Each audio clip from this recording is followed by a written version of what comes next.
Il-Gvernatur tal-MFSA Joe Brincat li ftit tal-jimilu akkuża l-kap eżekuttiv Joseph Kuxkieri b'abbuż tal-poter u b'abbuż minn fondi pubbliċi jixtieq li jiltaqa' mal-Awditur Ġenerali biex jitkellem miegħu fuq dan l-iskandlu u jipprovdilu l-informazzjoni meħtieġa.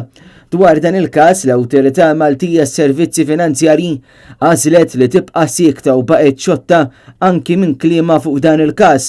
Infatti l-eks Ministru Laburista Joe Brincat li preżenta protest ġudizzjarju fejn kixef skandlu kbir ieħor fl-MFSA biċ-Chief Operating Officer tal-awtorità offrut somma flus biex iħalli postu wara argument jaħraq dwar l-operat propju mal-kap eżekuttiv.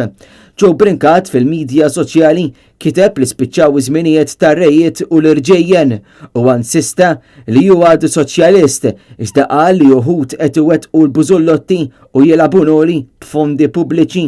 Dan il-każ isegwi ieħor żvelat ftit jimilu meta sar magħruf li George Piteri 150,000 euro mingħand l-MFSA biex jirtira mill-kariga tiegħu bħala direttur għar-riżorsi umani, iżda eventwalment reġa' spiċċa jagħmel l-istess xogħol ftit tal-jiem wara mal-MBR. Dwar dawn iż-żewġ skandli fi ftit jiem, l-Oppożizzjoni Nazzjonalista kkundannat il-mod kif l-MFSA qed tagħmel użu minn fondi pubbliċi mingħajr għaqal u reqqa b'mod li jmur kontra l-prinċipji ta' governanza tajba.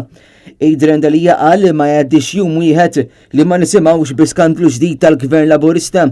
Il-kap tal-Partit Nazzjonalista tenna li minkejja trasparenza li l-Gvern Laburista dejjem wieħed li se jmexxi biha fi skandlu serju bħal dan jibqa' is-silenzju assolut. L-Oppożizzjoni se titlob ukoll li dawn il-każijiet jiġu diskussi u investigati b'mod urġenti mill-Kumitat Parlamentari għal Fondi Pubbliċi.